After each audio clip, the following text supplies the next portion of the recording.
한겨울 폭설이 내리던 날, 저는 아들 상열이의 아파트 현관 앞에 서 있었습니다. 손에는 며느리가 던진 낡은 가방 하나뿐이었죠. 그 가방마저도 30년 전 상열이가 대학 입학할 때 제가 사준 것이었습니다. 병원에서 허리 수술을 받고 이틀 전에 퇴원했을 때만 해도 이런 일이 벌어질 줄은 몰랐습니다. 어머니, 우리 집에서 좀 계시다 가세요. 아들은 퇴원하는 날 30만 원짜리 과일 바구니를 들고 나타났습니다. 간호사들 앞에서 효자 노릇하더니 집으로 오는 차 안에서부터 얼굴이 굳어지기 시작했습니다. 아파트 현관에 들어서자마자 며느리는 코를 막았습니다. 어머님, 병원 냄새가 너무 나네요. 옷 갈아입으시고 환기 좀 하죠. 그렇게 시작된 지옥 같은 이틀이었습니다. 며느리는 제가 앉았던 소파를 락스로 닦아냈고 제가 사용한 수건은 따로 빨았습니다. 화장실을 다녀올 때마다 쓱싹거리는 청소 소리가 들렸습니다. 아픈 허리를 붙잡고 화장실 가는 것조차 미안해질 지경이었습니다. 손주들이 할머니라고 부를 때면 며느리는 입술을 깨물었습니다. 아이들 방에서 들려오는 웃음소리에도 쉿소리를 내며 조용히 하라고 했습니다. 저녁이면 거실에서 들리는 텔레비전 소리도 점점 작아졌고 결국 소리도 없이 자막으로만 보게 했습니다. 어머님 때문에 애들 생활 리듬이 깨져요. 며느리는 제 방문을 닫으며 한숨을 쉬었습니다. 한밤중에 통증이 찾아와도 진통제 한 알 달라는 말을 차마 하지 못했습니다. 앓는 소리라도 새어나갈까 이불로 입을 틀어막았습니다. 아침이면 제일 먼저 들리는 소리가 며느리의 구두 소리였습니다. 카랑카랑한 목소리로 아이들을 깨우고 상열이를 재촉하는 소리가 들렸습니다. 그러면서도 저를 위한 아침 식사는 준비하지 않았습니다. 점심때가 되어서야 방문을 똑똑 두드리고는 차가운 김치찌개 한 그릇을 놓고 갔습니다. 어머님, 저희 맞벌이라 사람을 구해야 할 것 같네요. 간병인 비용이 만만치 않을 텐데. 어머님 돈으로 내시면 되잖아요. 제 귓가에 들리도록 일부러 큰 소리로 이야기하는 며느리의 목소리가 가시가 되어 꽂혔습니다. 그리고 마지막 날 모든 것이 폭발했습니다. 아이들 방에서 들려오는 울음소리에 걱정되어 문을 열었습니다. 허리를 짚으며 겨우 일어나 방문을 열었을 때 제 발에 걸린 작은 장난감이 있었습니다. 그 장난감이 바닥에 떨어지며 산산조각이 났습니다. 어머님, 그게 얼마짜리인 줄 아세요? 며느리의 눈이 붉게 충혈되어 있었습니다. 미안해. 내가 새로. 됐어요. 이제 그만 가시죠. 며느리는 옷장 문을 거칠게 열어젖혔습니다. 제 옷가지들을 마구잡이로 가방에 던져 넣었습니다. 당신 엄마 때문에 우리 집이 전쟁터가 됐어요. 애들 정서에도 안 좋다고요. 요양원에 모시면 될 걸 괜히 집으로 데려와서는. 쏟아지는 며느리의 독설에 아들은 그저 고개를 숙이고 있었습니다. 40년을 키운 내 아들이 수술한 몸으로 갈 곳 없는 어미를 한겨울에 내쫓는 걸 지켜만 보고 있었습니다. 제가 밤마다 상열이 안고 새우잠을 잤던 기억이 스쳐 지나갔습니다. 대학 등록금을 마련하려고 장사하다 다친 허리가 지금도 이렇게 아픈데 그 아들은 침묵으로 저를 내쫓고 있었습니다. 며느리는 현관문을 활짝 열었습니다. 찬바람이 매섭게 불어왔습니다. 어머님, 이제 그만 가세요. 우리도 이제 한계예요. 눈발이 거세게 날리는 바깥을 보며 잠시 망설였습니다. 상열아. 너가 정말 이러기로 한 거니? 마지막으로 한 번만 더 물어봤습니다. 하지만 내 아들은 끝내 고개를 들지 못했습니다. 현관문이 쾅 하고 닫히는 소리가 들렸습니다. 72년을 살면서 이런 수모는 처음이었습니다. 허리의 통증보다 더 아픈 것은 가슴이었습니다. 폭설이 내리는 그날, 저는 한 손에 들린 가방처럼 버려진 사람이 되었습니다. 그렇게 저는 아들의 아파트를 나왔습니다. 엘리베이터를 기다리는 동안 복도 창밖으로 보이는 눈발이 유난히 매서웠습니다. 제가 키운 아들의 집에서 쫓겨나는 이 순간, 하늘도 덩달아 차가웠던 것 같습니다. 머리카락에 눈이 쌓이고 낡은 가방에도 눈이 쌓였습니다. 그 순간 마음속에서 무언가가 싹 텄습니다. 이대로는 안 되겠다는 생각이었습니다. 단순히 아들과 며느리를 미워하는 것으로는 부족했습니다. 그들이 저를 대했던 것처럼 제대로 된 응징이 필요했습니다. 그날 밤 택시를 타고 집으로 돌아가는 길에 복수를 결심했습니다. 하지만 그들이 상상하는 것과는 다른 제 방식대로의 복수를 계획했습니다. 집으로 돌아온 후 일주일 동안 병상에 누워 생각했습니다. 허리의 통증보다 더 아픈 것은 마음이었습니다. 매일 밤 진통제를 먹고 잠들 때마다 아들의 마지막 모습이 떠올랐습니다. 그 고개 숙인 뒷모습이 30년 전 대학 합격 소식을 들고 왔을 때의 환한 얼굴과 겹쳐졌습니다. 상열이를 키우면서 모은 재산이 20억이었습니다. 전셋집에서 시작해 조금씩 돈을 모아 장만한 이 집과 적금, 보험까지. 아들 앞에만 서면 자랑스러워하던 통장들이 이제는 무겁게만 느껴졌습니다. 병원비 때문에 깼던 적금 통장을 보다가 문득 생각이 들었습니다. 이 돈이면 상열이가 그토록 원하던 것을 해줄 수 있겠다는 생각이었습니다. 아들은 늘 건물주가 되고 싶다고 했습니다. 엄마, 나중에 나도 건물주가 될 거예요. 그때는 엄마 편하게 해드릴게요. 대학 졸업하고 처음 취직했을 때 하던 말이 떠올랐습니다. 30년 동안 살아온 이 집을 팔기로 마음먹었습니다. 부동산에 매물로 내놓자마자 동네가 시끄러워졌습니다. 이민영 씨가 집을 판다고? 아들한테 복수하려고 그러는 거래. 그 나이에 집을 팔면 어디로 가겠다는 거야? 허리도 아픈데 정신이 아예 나갔나 봐. 이웃들의 수군거림이 귓가에 맴돌았습니다. 하지만 제 마음은 확고했습니다. 평생을 모아온 돈으로 아들의 소원을 이뤄주기로 했습니다. 다만 그가 상상하는 방식과는 조금 다르게 말이죠. 부동산에 나가 상담을 받았습니다. 어르신, 요즘 그쪽 상가가 좋답니다. 임대료 수익률도 괜찮고 자산 가치도 계속 오르고 있어요. 부동산 중개인의 말을 들으며 지도를 펼쳐보았습니다. 그리고 거기서 찾았습니다. 상열이의 회사 바로 옆 건물이 매물로 나와 있었습니다. 허리 수술 비용으로 깬 적금 2천만 원이 떠올랐습니다. 그 돈이면 요양하며 몇 달은 더 지낼 수 있었을 텐데. 하지만 이제는 그런 게 중요하지 않았습니다. 집을 팔고 보험을 해약하고 적금을 해지했습니다. 평생을 모아온 돈이 통장에 모였습니다. 수술한 허리를 부여잡고 은행에 가서 돈을 정리했습니다. 어머님, 정말 이렇게 하시게요? 이 나이에 전세로 가시면 너무 힘드실 텐데. 은행 직원의 만류도 뿌리쳤습니다. 이제 제게는 계획이 있었으니까요. 매일 아침 상열이가 보게 될 건물주, 출근할 때마다 마주치게 될 그의 어머니, 동네 사람들의 수군거림이 들려올 그의 회사 앞. 생각만 해도 통쾌했습니다. 허리 수술 후 처방받은 진통제를 먹으며 웃음이 났습니다. 아들이 저를 내쫓은 것처럼 저도 그를 서서히 내쫓을 것입니다. 다만 제 방식대로 천천히 그리고 확실하게.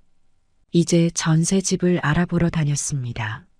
꼭 필요한 것만 담은 제 가방처럼 이제는 작은 공간이면 충분했습니다.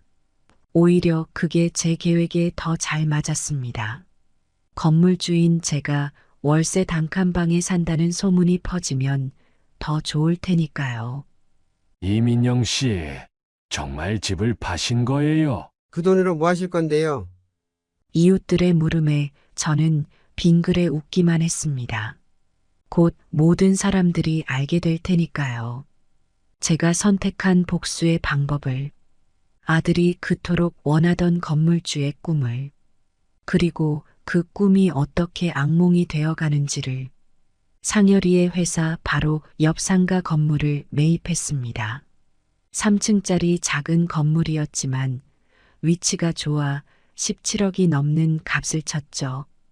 부동산 중개인은 고개를 절레절레 흔들었습니다. 어르신, 임대료만 받고 사시려면 다른 곳이 나을 텐데요. 하지만 전 이 자리가 좋았습니다. 세입자들은 모두 장기 계약이 되어 있었습니다. 1층은 분식집, 2층은 학원, 3층은 인터넷 회사였죠. 건물주가 된 첫날 세입자들과 인사를 나눴습니다. 허리 수술한 지 얼마 안 된 몸이었지만 꼿꼿이 허리를 폈습니다. 아침 6시 매일 건물 앞을 쓸기 시작했습니다. 겨울바람을 맞으며 눈을 치우고 쓰레기를 분리수거하고 화단에 시든 꽃잎을 정리했죠. 처음엔 허리가 끊어질 것 같았습니다. 진통제를 먹어가며 시작한 청소였습니다. 그래도 아들이 출근하며 제 모습을 볼 때마다 이상하게 힘이 났습니다. 눈을 치우다 보면 어김없이 그 시간이 됩니다. 아침 8시 반 상열이가 출근하는 시간. 머리를 질끈 묶고 앞치마를 두른 채 빗자루를 들고 있으면 아들은 고개를 푹 숙인 채 제 앞을 지나갑니다.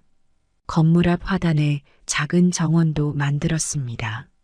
봄이 오면 예쁜 꽃을 심을 자리도 정해두었습니다. 겨울이라 앙상한 가지만 남은 나무들도 정성스레 다듬었습니다. 허리가 아파 앉았다 일어설 때마다 신음이 나왔습니다. 하지만 상열이의 회사에서 제 모습이 보이길 바라며 더 열심히 움직였습니다. 세입자들은 처음엔 불편해했습니다. 건물주가 직접 청소하는 모습이 낯설었던 거겠죠. 게다가 허리 수술한 노인네가 매일 아침 쓸고 닦는 모습이 안쓰러웠을 겁니다. 어르신, 청소 아주머니 불러도 되는데. 아니에요. 이게 제 일상이 됐어요. 눈 내리는 날이면 더 일찍 나왔습니다. 새벽 5시부터 나와 눈을 쓸었습니다. 미끄러질까 조심조심 걸으며 제설제도 뿌렸습니다. 손이 얼어붙는 것도 모르고 계단을 닦았습니다. 그러다 문득 30년 전 생각이 났습니다. 상열이 대학 등록금을 벌기 위해 식당 일을 했던 때. 그때도 이렇게 새벽부터 일어나 일했었죠. 하지만 지금은 다릅니다. 그때는 아들을 위한 일이었지만 지금은 제 자신을 위한 일입니다. 세입자들 사이에서 소문이 돌기 시작했습니다. 저분이 이 건물 주인이래요. 아들이 회사 사장인데 집에서 쫓겨나셨대요. 허리 수술하고 퇴원했을 때 며느리가 내쫓았다던데. 소문은 점점 퍼져나갔습니다. 하지만 전 아랑곳하지 않았습니다. 오히려 더 열심히 청소했습니다. 건물 구석구석을 닦았고 화장실도 매일 청소했습니다. 쓰레기 분리수거장은 늘 깨끗했고 계단은 반질반질 빛이 났습니다. 한겨울 매서운 바람을 맞으며 청소하는 제 모습, 그 모습이 상열이의 회사에서 똑똑히 보이길 바랐습니다. 세입자들은 이제 제게 정이 들었는지 아침마다 인사를 건넵니다. 따뜻한 커피를 건네는 분식집 주인도 있었고 손수건을 선물하는 학원 원장님도 계셨습니다.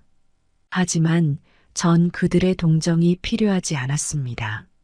그저 매일 아침 제가 이 건물의 주인이라는 것, 그리고 그 사실이 상여리의 귓가에 맴돌기를 바랄 뿐이었습니다. 한 달이 지나자 동네에 소문이 퍼지기 시작했습니다. 아침마다 청소하는 제 모습이 동네 사람들의 눈에 띈 모양입니다. 저 할머니가 8억짜리 건물을 사서 청소부로 사신대요. 다른 곳에 투자하면 편하게 사실 수 있었을 텐데. 재산이 꽤 있는 분이신데 왜 저러시나? 아들을 벌 주려고 일부러 그러신다네.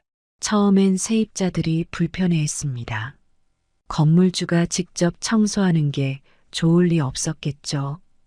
아침마다 빗자루를 들고 있는 제 모습이 부담스러웠을 겁니다. 하지만 시간이 지날수록 건물이 달라지기 시작했습니다. 계단은 늘 반짝거렸고 화장실은 깨끗했습니다. 겨울 눈이 내려도 제설 작업이 끝나 있었고 쓰레기 분리수거장은 항상 정돈되어 있었죠. 깨끗하게 관리되는 건물이 마음에 들었는지 점점 저를 반기기 시작했습니다. 1층 분식집 주인은 매일 아침 따뜻한 어묵 국물을 건네주었습니다. 2층 학원 선생님들은 출근길에 늘 반갑게 인사를 했고요.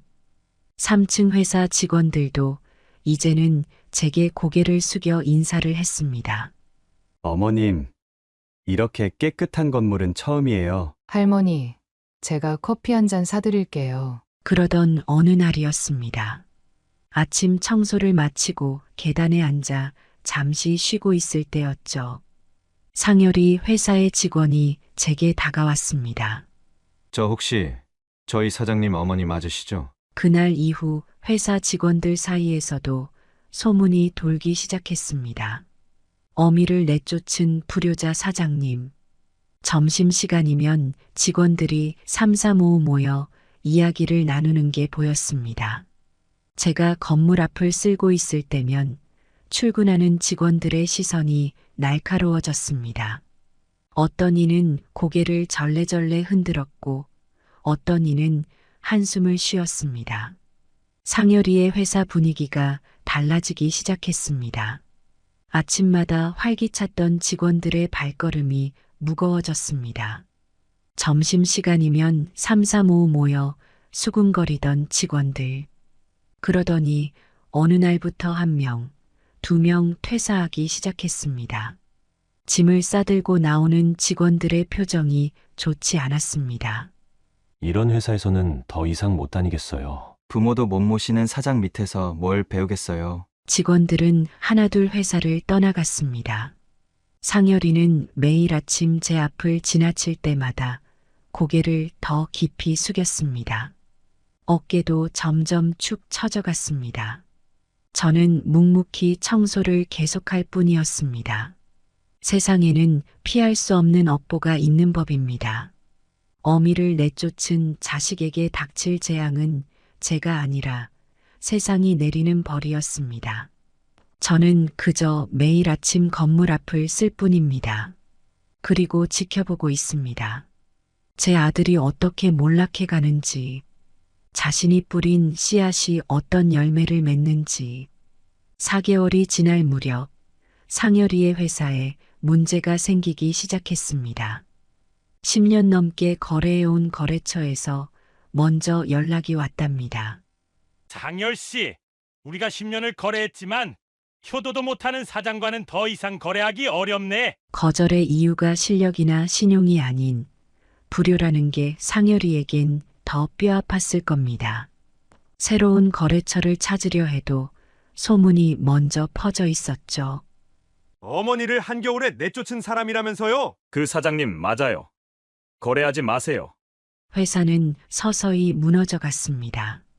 직원들은 줄줄이 퇴사했고 새로운 직원을 구하는 것도 쉽지 않았습니다.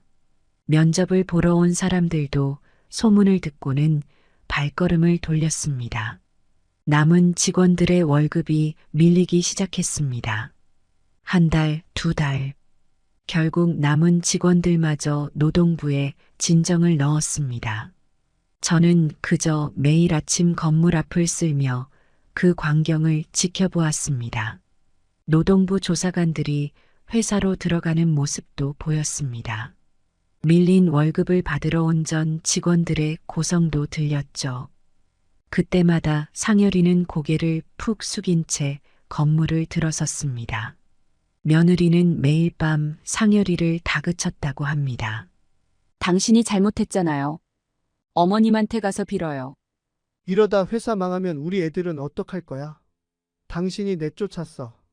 어머님이 먼저 우리 애들 정서를 망쳤잖아. 내가 뭘 잘못했다고.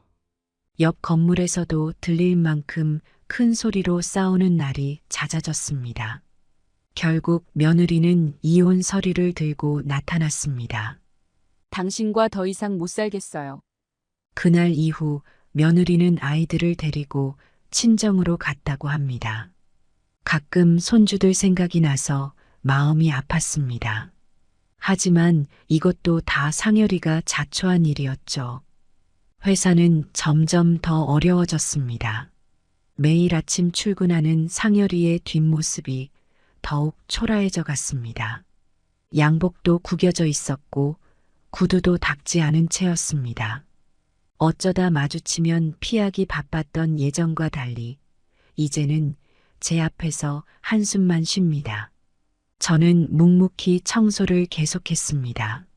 겨울이 지나고 봄이 왔지만 상여리의 회사에는 봄이 오지 않았습니다. 거래처는 하나둘 떠나갔고 신용등급은 바닥을 쳤습니다.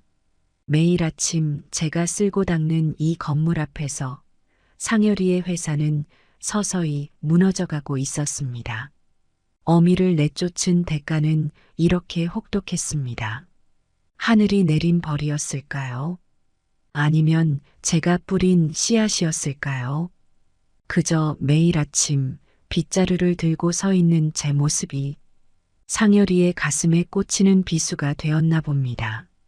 여름이 끝나갈 무렵 상여리의 회사는 결국 부도를 맞았습니다. 그날도 저는 평소처럼 건물 앞을 쓸고 있었습니다. 새벽부터 내리는 가을비에 옷자락이 젖어들었습니다. 그때 상여리의 회사 앞이 시끄러워졌습니다. 밀린 월급을 받지 못한 직원들이 사무실에 몰려왔습니다. 사장님, 우리 돈 언제 주실 겁니까? 당장 나와보세요. 고성이 오가고 물건이 깨지는 소리도 들렸습니다. 경찰이 출동하는 소동까지 벌어졌죠. 거래처에서도 수금하러 매일같이 찾아왔습니다. 상여리 사장, 이러고도 장사하겠다는 거야? 보증수표가 부도났잖아. 당장 나와. 저는 빗자루를 든 채 그 광경을 지켜보았습니다. 40년 전 상여리 대학 등록금을 마련하기 위해 시장에서 장사할 때가 떠올랐습니다. 그때도 이렇게 가을비가 내렸었죠. 하루 종일 비를 맞으며 장사를 해도 힘들지 않았습니다. 제 아들이 대학에 간다는 생각에 그저 행복했으니까요. 하지만 지금의 상여리는 달랐습니다. 회사는 경매에 넘어갔고 전세로 살던 집마저 빼야 했습니다. 이제는 사무실도 집도 없는 신세가 된 거죠. 그런 상여리를 매일 아침 제 건물 앞에서 마주쳤습니다.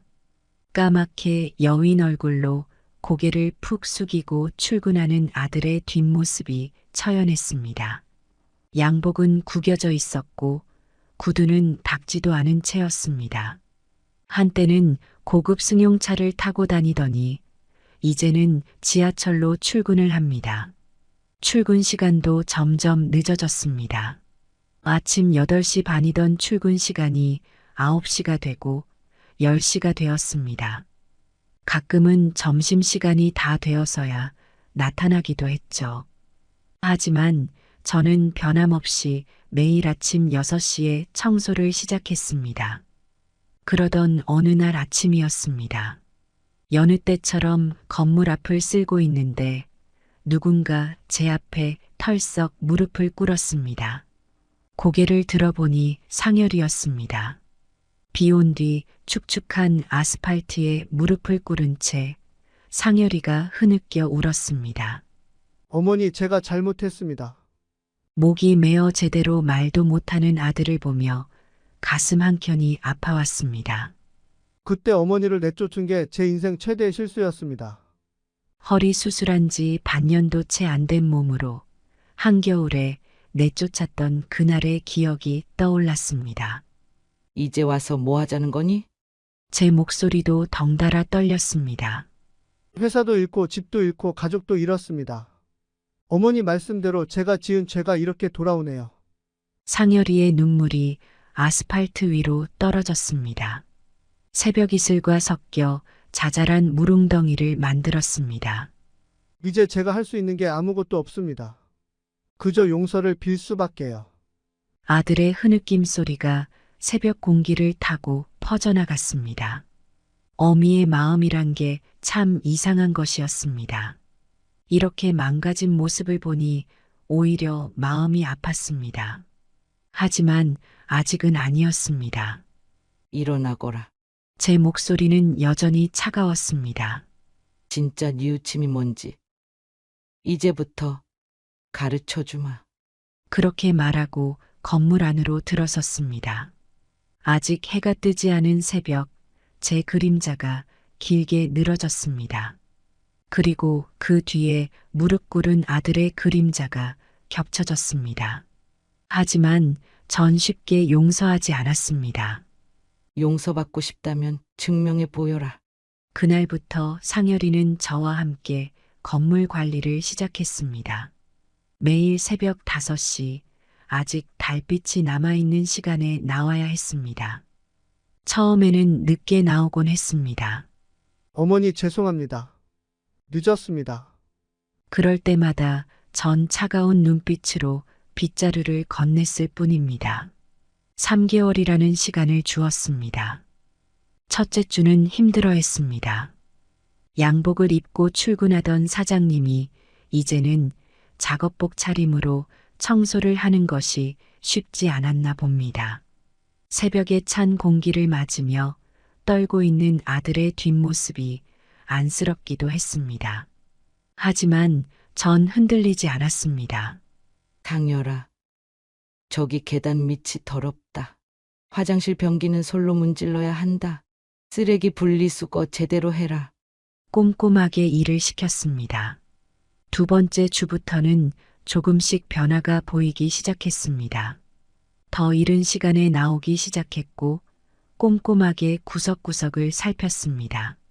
실수를 해서 혼이 나면 변명하지 않고 다시 했습니다.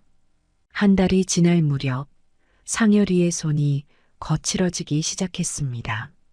양복 입던 손이 이제는 물장갑에 익숙해졌나 봅니다. 때론 허리 수술한 저를 걱정하기도 했습니다. 어머니, 제가 하겠습니다. 무거운 건 제가 들게요. 하지만 전 봐주지 않았습니다. 2달이 지나자 상열이도 일에 익숙해졌습니다. 아침마다 세입자들과 인사를 나누기 시작했습니다. 안녕하세요. 좋은 아침입니다. 계단이 미끄러우니 조심하세요. 처음엔 어색해하던 세입자들도 이제는 상열이를 반기기 시작했습니다. 사장님, 아들이 저렇게 변할 줄은 몰랐네요. 아침부터 이렇게 고생하시네요. 3달째가 되자 상열이는 완전히 달라져 있었습니다. 더 이상 제가 시키지 않아도 알아서 일을 찾아 했습니다. 화장실 청소도, 계단 청소도, 쓰레기 분리수거도 완벽하게 해냈습니다. 때로는 퇴근 후에 다시 나와 야간 청소를 하기도 했습니다. 어머니, 오늘은 제가 마무리하고 가겠습니다. 그런 날이면 전 몰래 건물 창가에서 지켜보았습니다. 밤늦게까지 청소하는 아들의 뒷모습이 어쩐지 대견했습니다. 어느 날은 비가 많이 왔습니다. 상열이는 막힌 배수구를 치우다가 온몸이 젖었습니다. 하지만 투덜거리지 않았습니다. 그저 묵묵히 일을 마무리했습니다. 그날 밤 전 처음으로 상열이에게 따뜻한 차를 건넸습니다. 감기 들지 말고 이거라도 마셔라. 상열이는 놀란 눈으로 저를 바라보더니 눈물을 흘렸습니다. 어머니, 저는 정말 이상한 사람이었습니다. 이렇게 사람이 사는 게 뭔지도 모르고 살았네요. 그날 이후 상열이는 더욱 성실해졌습니다. 이제는 새벽 4시 반이면 나와서 준비를 시작했습니다. 세입자들을 위해 현관에 미끄럼 방지 매트도 깔아주고 겨울이면 제설 작업도 꼼꼼히 해놓았습니다. 3개월이 지난 어느 날, 전 상열이에게 말했습니다. 이제 진짜 내 아들이 된 것 같구나. 그 말을 듣자 상열이는 그 자리에 주저앉아 울었습니다. 40년을 키워도 이루지 못한 교육을 3개월의 빗자루가 해냈습니다. 초겨울에 매서운 바람이 불던 아침이었습니다. 상열이와 저는 여느 때처럼 건물 앞을 쓸고 있었습니다. 문득 상열이가 빗자루질을 멈추더니 깊은 한숨을 내쉬었습니다. 어머니, 제가 진짜 이상했던 것 같아요. 청소를 하다 말고 상열이가 눈물을 흘렸습니다. 돈에 눈이 멀어서 가장 소중한 걸 잃을 뻔했네요. 그 말을 듣는 순간 저도 모르게 눈물이 났습니다. 아들의 진심 어린 반성이 가슴 깊이 와닿았습니다. 세입자들도 상열이의 변화를 하나둘 알아차리기 시작했습니다. 1층 분식집 주인은 이제 아침마다 상열이의 목까지 어묵 국물을 준비했습니다. 사장님 아들이 저렇게 변할 줄은 몰랐네요. 요즘 들어 건물이 더 깨끗해진 것 같아요. 2층 학원 원장님은 퇴근길에 종종 상열이를 불러 세워 이야기를 나누곤 했습니다. 아침마다 인사도 참 친절하게 하더라고요. 어머님이 자랑스러우시겠어요. 3층 회사 직원들도 이제는 상열이를 보면 반갑게 인사를 건넸습니다. 예전에는 불효자 사장님 아들이라며 수군거리던 사람들이었는데 이제는 그를 바라보는 시선이 달라졌습니다. 상열이도 많이 달라졌습니다. 더 이상 새벽에 나오는 것을 힘들어하지 않았고 제설 작업을 하면서도 투덜거리지 않았습니다. 오히려 세입자들의 불편함을 먼저 살폈습니다. 비 오는 날이면 현관에 우산 꽂이를 가져다 놓고 눈 오는 날이면 미리 나와 계단에 염화칼슘을 뿌렸습니다. 어머니, 옛날에 제가 부끄럽네요. 사람이 이렇게 살아야 하는데. 매일 아침 함께 청소를 하면서 나누는 이야기가 늘어갔습니다. 가끔은 어린 시절 이야기를 하기도 했습니다. 제가 장사하면서 힘들었던 이야기, 상열이가 학교에서 상을 받아왔던 이야기, 그동안 하지 못했던 이야기들이 조금씩 쌓여갔습니다. 어느 날은 며느리 이야기를 꺼냈습니다. 마누라한테 연락했어요. 아직은 만나주지 않네요. 쓸쓸해하는 아들의 등을 가만히 쓰다듬어 주었습니다. 시간이 필요한 거야. 너가 변한 만큼 그 사람도 알게 될 거다. 날이 갈수록 건물은 더욱 깨끗해졌습니다. 어디서도 보기 힘든 깔끔한 건물이 되었죠. 그리고 저는 문득 깨달았습니다. 제가 계획했던 복수는 이미 끝났다는 것을, 아들의 회사를 망하게 하고 가정을 무너뜨린 것으로 충분했다는 것을, 이제는 새로운 시작을 해야 할 때라는 것을. 6개월이 지난 어느 봄날 아침이었습니다. 여느 때처럼 상열이와 함께 건물 청소를 하고 있을 때였죠. 상열아, 3층에 새로운 세입자가 들어올 거다. 네? 3층 회사가 나간다는 얘긴 못 들었는데요. 그래. 새로운 세입자가 바로 너가 될 거니까. 상열이는 빗자루를 떨어뜨렸습니다. 작은 사무실이지만 다시 시작하기엔 충분했습니다. 어머니, 이걸 어떻게... 너가 진정으로 변한 걸 봤다. 이제는 네 사업을 다시 시작해도 될 것 같구나. 상열이는 그 자리에서 펑펑 울었습니다. 어머니, 이번에는 절대 실수하지 않을게요. 돈보다 소중한 게 뭔지 이제는 알았습니다. 그날 오후 며느리에게서 전화가 왔습니다. 어머님, 저도 잘못했습니다. 아이들이 할머니를 보고 싶어 해요. 주말마다 손주들과 함께 건물에 와서 청소를 돕겠다고 했습니다. 그 말을 지켜서일까요? 이제 매일 아침 모자가 함께 건물 청소를 합니다. 주말이면 며느리와 손주들도 함께입니다. 손주들은 할머니가 건물주라는 게 자랑스러운가 봅니다. 우리 할머니는 건물주셔. 이 건물에서 제일 일찍 일어나시는 분이야. 봄이 되자 건물 앞 화단에 꽃도 심었습니다.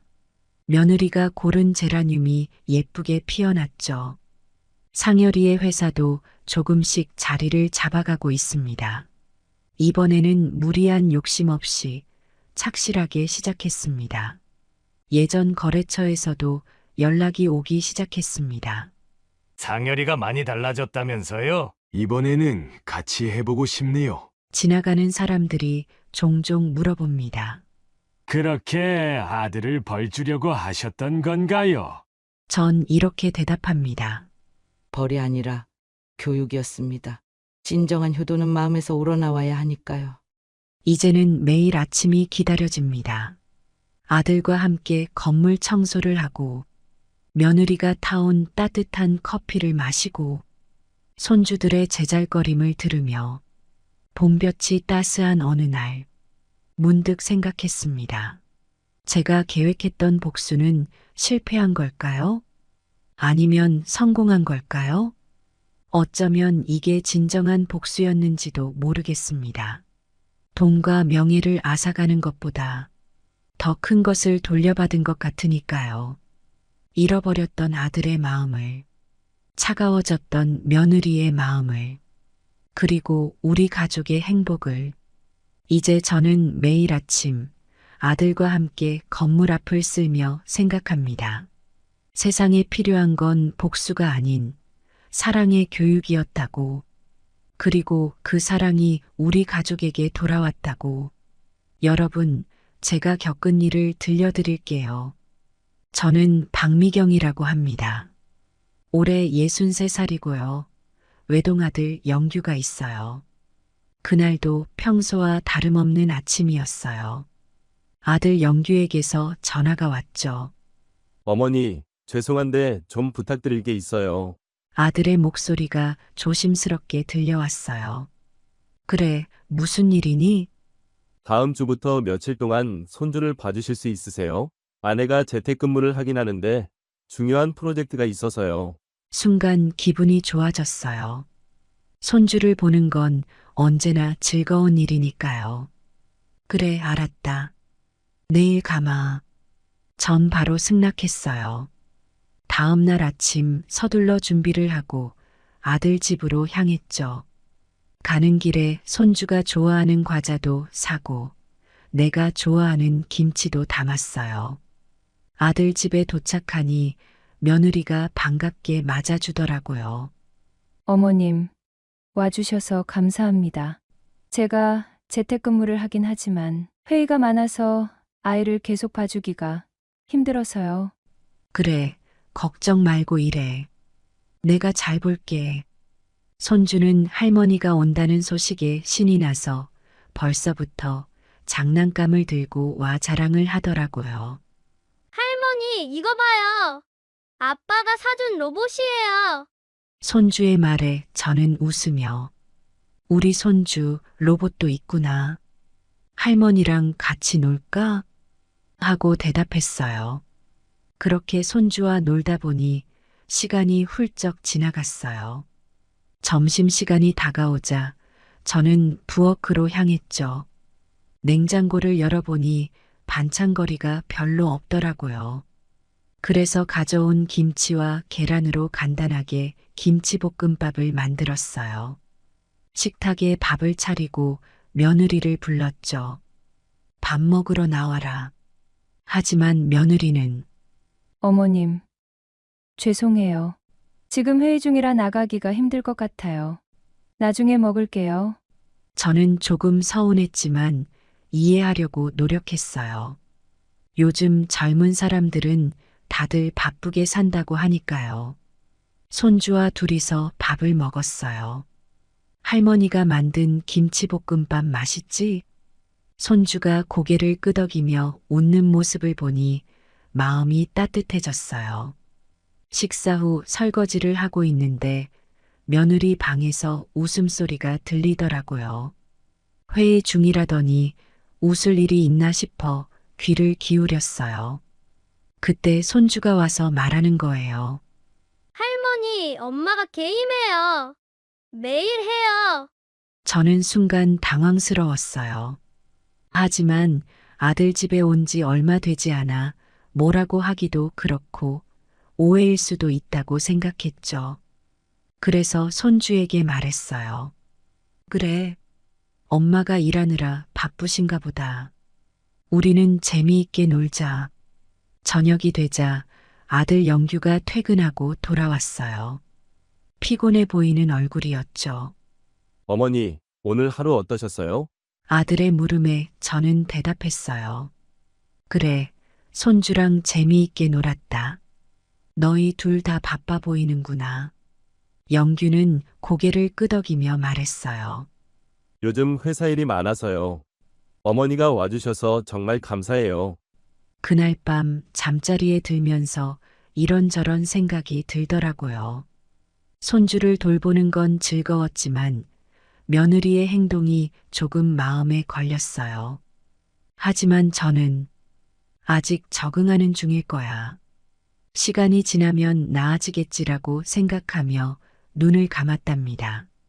다음 날 아침 저는 일찍 일어나 손주의 아침 식사를 준비했어요. 냉장고에 있는 재료로 간단하게 계란말이와 미역국을 끓였죠.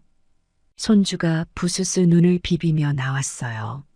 할머니, 좋은 아침이에요. 저는 손주를 안아주며 말했어요. 그래, 우리 손주. 잘 잤니? 어서 세수하고 와서 밥 먹자. 손주와 함께 식사를 하는데 며느리가 방에서 나오더라고요. 어머님, 아침부터 고생하셨네요. 제가 해야 하는데. 며느리의 말에 제가 대답했어요. 아이고, 괜찮아. 난 일찍 일어나는 게 습관이야. 너도 앉아서 먹어. 하지만 며느리는 죄송해요. 오늘 아침에 중요한 화상회의가 있어서요. 방에서 먹을게요.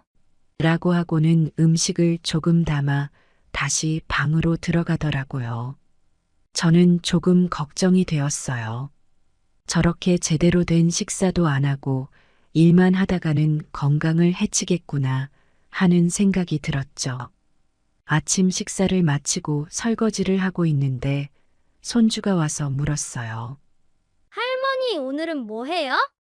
저는 잠시 생각하다가 제안했어요. 우리 공원에 가서 놀까?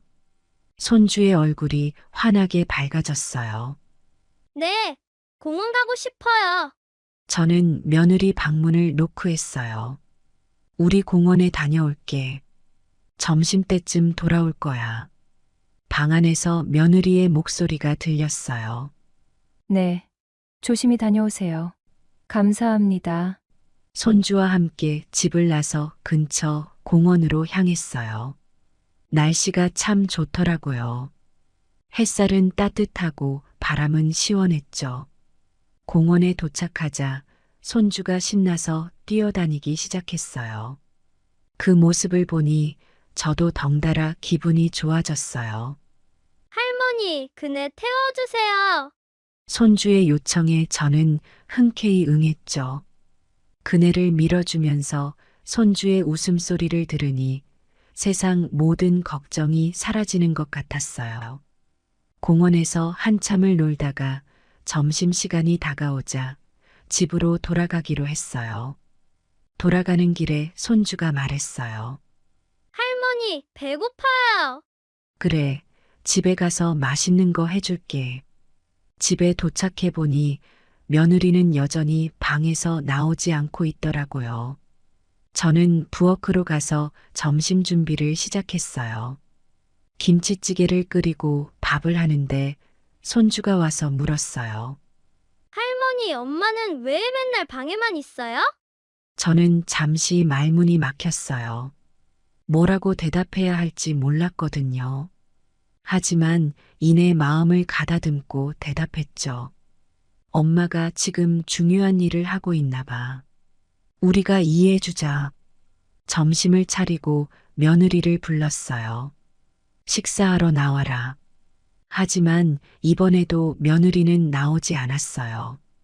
어머님, 죄송해요. 지금 회의 중이에요. 나중에 먹을게요. 저는 한숨을 쉬며 손주와 둘이서 식사를 했어요. 식사를 마치고 설거지를 하는데 문득 며느리 방에서 웃음소리가 들리는 것 같았어요. 설마 하는 생각이 들었지만 저는 고개를 저었어요. 내가 너무 예민한가? 젊은 사람들은 일하는 방식이 다르지. 오후에는 손주와 함께 집에서 놀았어요. 블록 쌓기도 하고 그림도 그리고 책도 읽어주었죠. 저녁이 되어 아들 영규가 퇴근하고 돌아왔어요. 어머니, 오늘도 수고 많으셨어요. 아니야, 손주랑 노는 게 뭐가 수고야. 재밌지. 영규가 며느리 방문을 노크했어요. 여보, 나왔어. 며느리가 방에서 나왔어요. 피곤해 보이는 얼굴이었죠. 오늘도 늦었네요. 저는 저녁 식사를 준비하면서 며느리를 힐끗힐끗 보았어요. 뭔가 말하고 싶은 게 있는 것 같았지만 차마 입이 떨어지지 않았어요. 그날 밤 잠자리에 들면서 저는 생각했어요. 내일은 며느리와 이야기를 나눠봐야겠어. 뭔가 문제가 있는 것 같아. 하지만 그때는 몰랐죠. 다음 날 일어날 일들을 말이에요. 며칠이 지나고 저는 손주와 함께 근처 공원으로 산책을 나갔어요. 봄날의 따스한 햇살이 기분 좋게 얼굴을 비추는 날이었죠. 공원에 도착하자 손주는 신이 나서 뛰어다녔어요. 그 모습을 보고 있자니 저도 모르게 미소가 지어졌어요. 공원 곳곳에는 아이들이 뛰어놀고 있었어요. 저는 손주에게 저기 가서 친구들이랑 놀아볼래? 하고 물었죠. 처음에는 조금 망설이는 듯 했지만 이내 용기를 내어 또래 아이들에게 다가갔어요. 얼마 지나지 않아 손주는 다른 아이들과 어울려 신나게 놀고 있었어요. 아이들이 노는 모습을 지켜보며 저는 벤치에 앉았어요. 그때 옆자리에 다른 할머니 한 분이 앉으셨죠. 우리는 자연스럽게 이야기를 나누기 시작했어요. 손주 자랑도 하고 요즘 젊은 부부들의 육아 방식에 대해서도 이야기를 나눴어요. 요즘 젊은 사람들은 참 바쁘게 사는 것 같아요. 제가 한 말에 그 할머니도 고개를 끄덕이셨어요. 맞아요. 우리 때와는 많이 다르죠. 요즘은 아이를 키우는 것도 경쟁이 되는 것 같아요. 그 말을 들으며 저는 며느리를 떠올렸어요. 며느리도 그런 압박감을 느끼고 있는 건 아닐까 하는 생각이 들었죠. 우리는 한참을 이야기하며 서로의 경험과 고민을 나누었어요. 시간 가는 줄 모르고 이야기에 빠져 있다가 문득 손주가 보이지 않아 놀랐어요. 하지만 곧 놀이터에서 신나게 노는 모습을 발견하고 안도의 한숨을 쉬었죠. 손주가 또래 친구들과 잘 어울리는 모습을 보니 뿌듯했어요. 산책을 마치고 집으로 돌아가는 길에 손주가 배가 고프다고 했어요. 마침 길가에 작은 과자 가게가 보여서 들렀죠. 손주가 좋아하는 과자를 사주었어요. 과자를 받아든 손주의 얼굴에 환한 미소가 번졌어요. 그 모습을 보니 제 마음도 따뜻해졌죠. 할머니, 고마워요. 손주의 말에 저는 가슴이 벅차올랐어요. 집으로 돌아오는 길에 저는 오늘 하루를 되새겨 봤어요. 손주와 함께 보낸 시간, 다른 할머니와 나눈 대화, 그리고 손주에게 사준 간식까지. 이 모든 순간이 소중하게 느껴졌어요. 하지만 한편으로는 며느리 생각이 났어요. 며느리도 이런 순간들을 함께 나눌 수 있다면 얼마나 좋을까 하는 생각이 들었죠. 집에 도착하면 오늘 있었던 일들을 며느리에게 이야기해주고 싶었어요. 그렇게 우리는 즐거운 마음으로 집으로 향했어요. 앞으로도 이런 행복한 순간들이 더 많아지기를 바라며 말이에요. 하지만 며느리는 여전히 방에서 나오지 않았어요. 주말이 되었어요. 저는 아들 영규와 함께 가족 시간을 보낼 수 있기를 기대했죠. 하지만 아침 일찍 영규가 출근 준비를 하는 모습을 보고 놀랐어요. 영규야, 오늘 휴일 아니니? 영규는 미안한 표정으로 대답했어요. 죄송해요, 어머니. 갑자기 중요한 프로젝트가 생겨서 출근해야 해요. 실망스러웠지만 이해하려 노력했어요. 요즘 젊은이들의 직장 생활이 얼마나 힘든지 알고 있었거든요. 하지만 한편으로는 가족과의 시간도 중요하다는 걸 영규에게 알려주고 싶었어요. 영규가 나간 후 저는 손주와 함께 무엇을 할지 고민했어요. 문득 집안이 좀 어수선하다는 생각이 들었죠.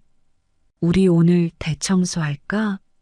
손주는 처음에는 별로 내키지 않아 하는 듯 했어요. 하지만 제가 재미있는 게임처럼 만들어 보겠다고 하자 흥미를 보였죠.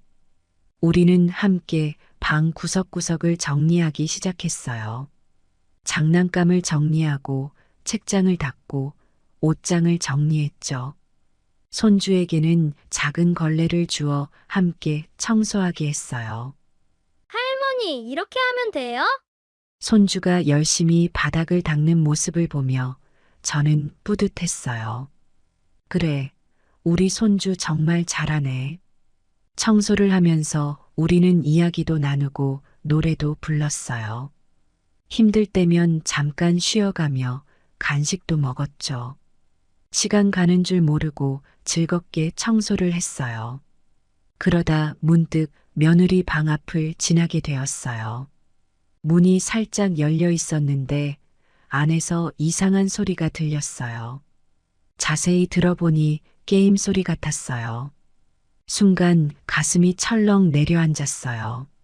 설마 하는 생각이 들었지만 확신할 수는 없었어요. 며느리가 재택근무 중이라고 했으니 잠깐 쉬는 시간에 게임을 하는 걸 수도 있겠다고 생각했죠. 하지만 마음 한구석이 불편했어요. 며느리가 일은 제대로 하고 있는 걸까? 손주에게 관심은 있는 걸까?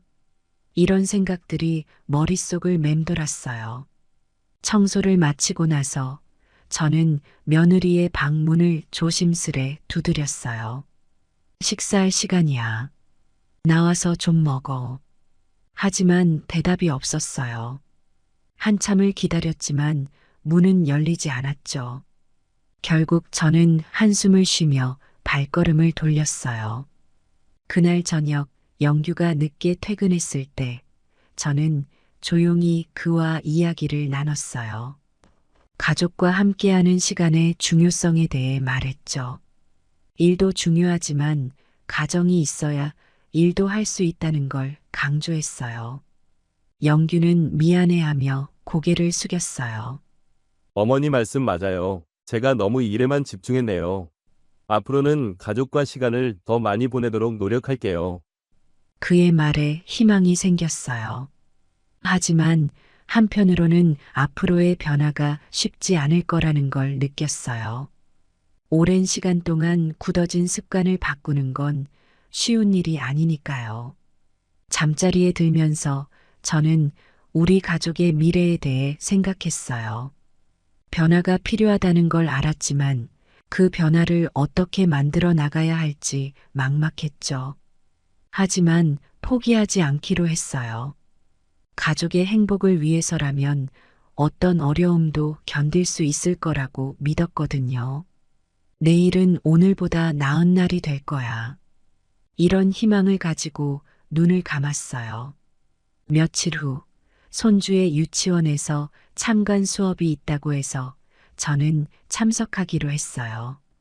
아침 일찍 일어나 손주와 함께 준비를 했죠. 며느리는 또 재택근무라며 참석하지 않겠다고 했어요. 아쉬웠지만 강요할 수는 없었죠. 유치원에 도착하니 다른 학부모들이 많이 와 있더라고요. 손주는 반 친구들과 어울려 즐거워하는 모습이었어요. 선생님께서 오늘의 수업 내용을 설명해 주셨어요.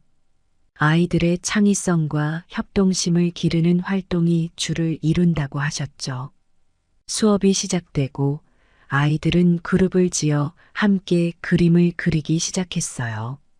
손주도 열심히 참여하는 모습을 보니 뿌듯했어요. 때때로 제 쪽을 돌아보며 웃어주는 모습이 얼마나 사랑스럽던지요. 옆자리에 한 어머니와 이야기를 나누게 되었어요. 그분은 요즘 육아 트렌드에 대해 많이 알고 계셨어요. 요즘은 아이의 감정을 존중하는 게 중요하대요. 무조건 야단치는 것보다는 아이의 마음을 이해하려고 노력해야 한다더라고요. 그 말을 듣고 저는 깊이 공감했어요. 우리 때와는 많이 다른 육아 방식이지만 분명 좋은 점이 있다고 생각했거든요. 또 다른 어머니는 아이와 함께 보내는 시간의 중요성에 대해 말씀하셨어요. 바쁘다고 아이를 방치하면 안 돼요. 짧은 시간이라도 질 높은 시간을 보내는 게 중요하대요. 그 말을 듣고 저는 며느리 생각이 났어요. 며느리도 이런 이야기를 들었으면 좋겠다는 생각이 들었죠. 참관 수업이 끝나고 집으로 돌아오는 길에 손주가 물었어요. 할머니, 엄마는 왜 안 왔어요? 저는 잠시 말문이 막혔어요. 하지만 이내 대답했죠. 엄마가 중요한 일이 있어서 못 왔나 보다. 다음에는 꼭 올 거야. 집에 도착해서 저는 며느리에게 참관 수업 내용을 전해주고 싶었어요. 유치원에서 있었던 일, 다른 학부모들과 나눈 대화, 그리고 손주가 얼마나 잘했는지 이야기해주고 싶었거든요. 하지만 며느리는 바쁘다며 대화를 회피했어요. 죄송해요. 어머님. 지금 중요한 회의 중이에요. 나중에 얘기해요. 저는 실망스러웠지만 강요할 순 없었어요. 대신 손주와 함께 오늘 있었던 일들을 이야기하며 시간을 보냈죠. 손주의 행복한 표정을 보며 저는 다시 한번 가족의 의미에 대해 생각하게 되었어요. 영규의 생일이 다가왔어요. 저는 특별한 저녁 식사를 준비하기로 했죠. 아침부터 장을 보고 음식 재료를 사왔어요. 영규가 어릴 적 좋아하던 음식들을 중심으로 메뉴를 짰죠. 할머니, 저도 도와드릴게요. 손주가 제 앞치마를 잡아당기며 말했어요. 그래, 우리 같이 아빠 생일 파티 준비하자. 손주와 함께 요리하는 시간은 정말 즐거웠어요. 손주에게 간단한 일을 시키고 요리에 대해 설명해 주었죠. 손주의 호기심 어린 질문들이 귀여웠어요. 며느리에게도 도움을 요청했지만 일이 바쁘다며 나오지 않았어요. 조금 서운했지만 이해하려 노력했죠. 저녁이 되고 영규가 퇴근했어요. 어머니, 이게 다 뭐예요? 제 생일 챙겨주시고. 영규의 감동한 목소리에 저도 뿌듯했어요. 우리는 식탁에 둘러앉았어요. 손주가 준비한 생일 카드를 영규에게 건넸죠. 영규는 기쁜 표정으로 카드를 읽었어요. 하지만 그때 갑자기 영규의 전화가 울렸어요. 죄송합니다. 잠깐만요. 영규는 자리에서 일어나 통화를 시작했어요. 처음에는 짧게 끝날 줄 알았는데 통화가 길어지더라고요. 결국 영규는 방으로 들어가 한참을 통화했어요. 그 사이 며느리는 휴대폰만 들여다보고 있었어요. 손주가 엄마, 아빠 생일이에요. 라고 말해도 대답 없이 화면만 응시하고 있었죠. 저는 한숨을 삼키며 손주를 바라봤어요. 손주의 실망한 표정이 마음에 걸렸어요. 우리 케이크 자를까? 손주와 둘이서 케이크에 촛불을 켜고 노래를 불렀어요. 영규의 빈자리가 크게 느껴졌지만 손주를 위해 밝은 표정을 지으려 노력했죠. 영규가 통화를 마치고 돌아왔을 때 음식은 이미 식어 있었어요. 정말 죄송해요. 어머니, 중요한 일이라. 저는 고개를 저었어요. 됐다. 어서 먹자. 배고프겠다. 식사 시간 내내 어색한 분위기가 감돌았어요. 영규는 미안해하는 눈치였고 며느리는 여전히 휴대폰에서 눈을 떼지 않았죠. 손주만이 이야기를 하려 노력했지만 반응이 없자 점점 말수가 줄어들었어요. 식사가 끝나고 설거지를 하면서 저는 생각에 잠겼어요. 가족이 함께 모여 있지만 마음은 모두 다른 곳에 있는 것 같았죠. 이게 정말 가족의 모습일까? 어떻게 하면 우리 가족이 진정으로 하나가 될 수 있을까? 라고 생각하며 잠이 들었어요. 며칠 후 며느리가 제게 다가와 말했어요. 어머님, 제 친정 부모님이 이번 주말에 오시기로 했어요. 저는 놀랐지만 기쁜 마음으로 대답했어요. 그래, 잘 됐구나. 준비할 게 많겠어. 며느리의 부모님이 오신다는 소식에 집안 분위기가 한껏 들뜨더라고요. 손주는 외할머니, 외할아버지를 만난다며 신이 나 있었고 영규도 평소보다 일찍 퇴근하겠다고 했어요. 저는 아침부터 분주히 움직였어요. 집안 구석구석을 청소하고 장을 보러 나갔죠. 며느리의 부모님이 좋아하실 만한 음식을 준비하기로 했어요. 어머님, 제가 도와드릴게요. 며느리가 부엌에 들어와 말했어요. 함께 음식을 준비하면서 오랜만에 며느리와 이야기를 나눌 수 있었죠. 부모님이 오시면 좋겠어요. 요즘 들어 부모님 생각이 많이 나더라고요. 며느리의 말에 저는 안쓰러운 마음이 들었어요.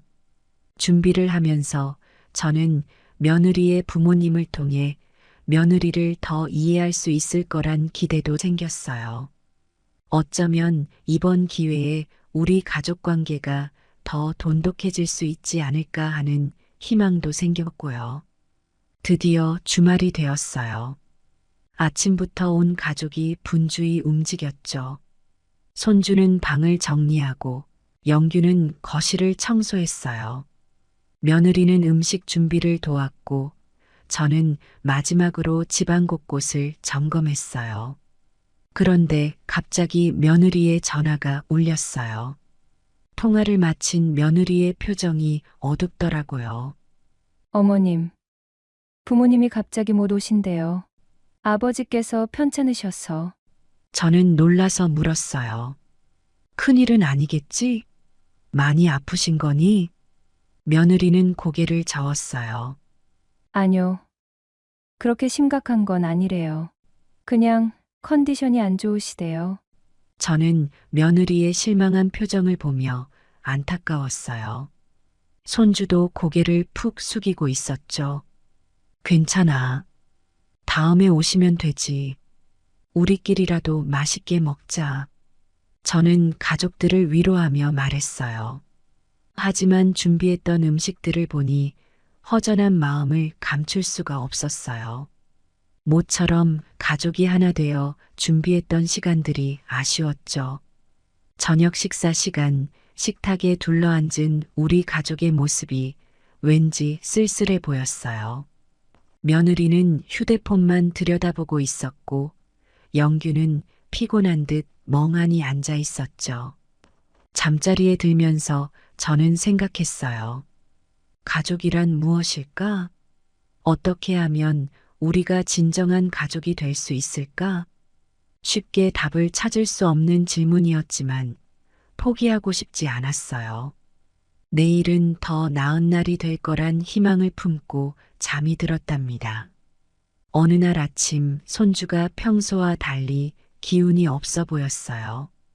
이마를 만져보니 뜨겁더라고요. 어머, 우리 강이 어디 아파? 손주는 기운 없이 대답했어요. 할머니, 머리가 아파요. 체온계로 재보니 39도나 되었어요. 저는 걱정되는 마음에 며느리 방문을 노크했어요. 얘가 열이 많이 나. 병원에 데려가 봐야겠어.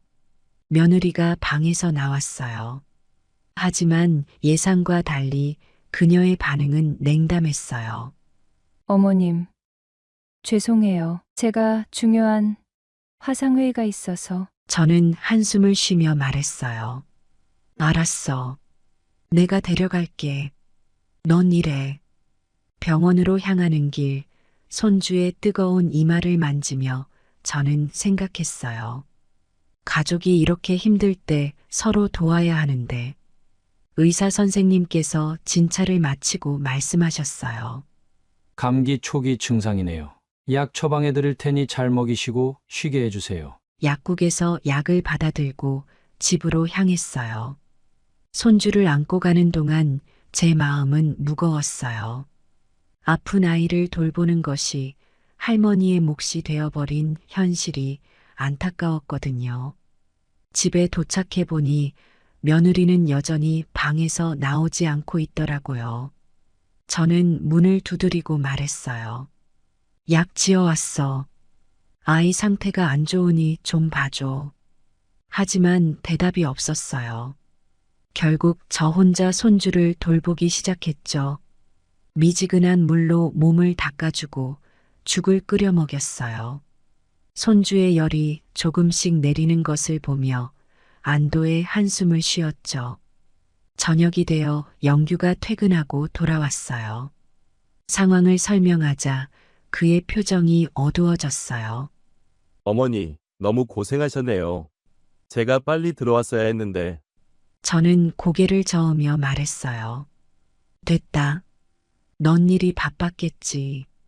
그런데 아이가 아플 때는 부모가 곁에 있어주는 게 중요해. 영규는 미안한 듯 고개를 숙였어요. 그때 며느리의 방문이 열렸고 그녀가 나왔어요. 하지만 놀랍게도 그녀의 손에는 여전히 휴대폰이 들려 있었고 화면에는 게임 화면이 보였어요. 저는 더는 참을 수가 없었어요. 도대체 뭐 하는 거야? 아이가 아픈데 게임이나 하고. 며느리가 당황한 듯 말했어요. 저 잠깐 쉬고 있었어요. 그 순간 제 안에 쌓여있던 감정들이 폭발했어요. 아이를 제대로 돌보지 않는 며느리, 일에만 매달리는 아들, 그리고 그 사이에서 방치되는 손주를 생각하니 화가 치밀어 올랐죠. 이렇게 살 거면 왜 결혼했니? 왜 아이를 낳았어? 가족이란 게 뭔지 알기는 하는 거니? 방 안이 순식간에 조용해졌어요. 영규와 며느리는 말을 잃은 채 서 있었고 손주는 놀란 듯 저를 바라보고 있었죠. 저는 더 이상 이 상황을 감당할 수 없다고 느꼈어요. 가방을 들고 현관으로 향했죠. 어머니, 어디 가세요? 영규가 놀라서 물었어요. 집에 갈 거야. 더는 이럴 수 없어. 문을 열고 나가면서 저는 생각했어요. 이게 정말 최선일까? 하지만 이대로는 안 돼. 그렇게 저는 아들 집을 나와 제 집으로 향했어요. 가슴이 아팠지만 이게 우리 가족에게 필요한 변화일지도 모른다고 생각했죠. 집으로 돌아온 후 저는 한동안 멍하니 앉아 있었어요. 지난 일들이 주마등처럼 스쳐 지나갔죠. 손주의 아픈 모습, 며느리의 무관심, 영규의 바쁜 일상, 그리고 제 자신의 분노와 실망감까지. 전화기를 바라보며 아들이나 며느리에게서 연락이 오기를 기다렸어요. 하지만 아무 연락도 없었죠. 시간이 흐를수록 제 마음은 더욱 무거워졌어요.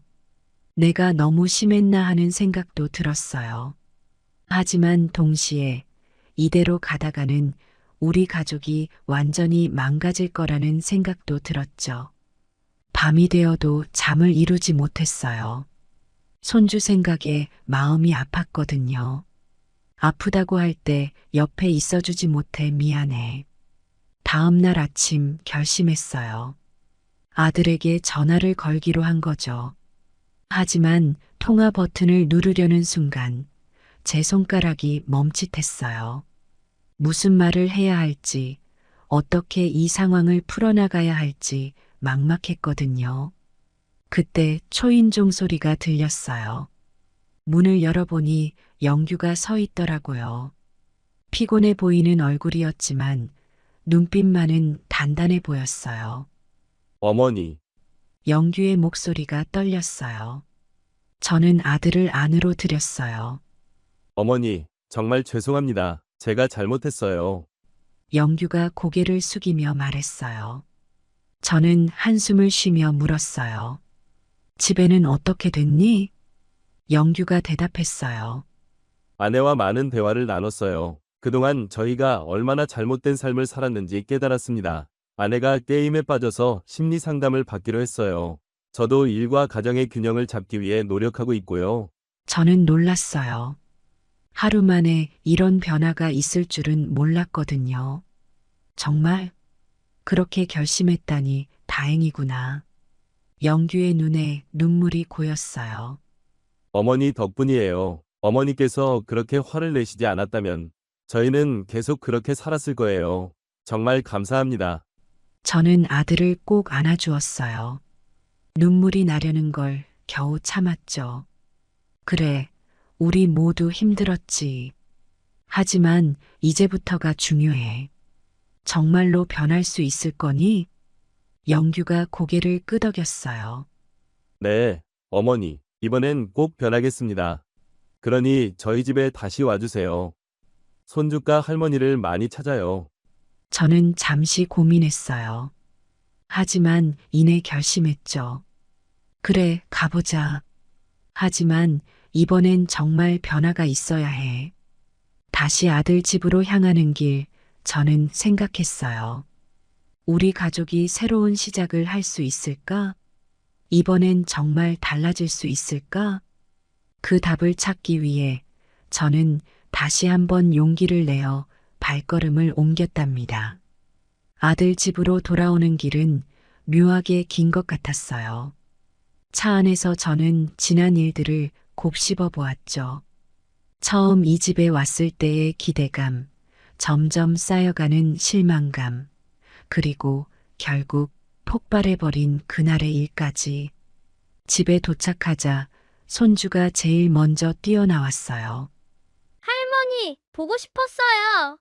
손주를 꼭 안아주며 저는 눈물이 날 것 같았어요. 며느리도 나와 있었는데 눈가에 눈물이 고인 채로 저를 바라보고 있었죠.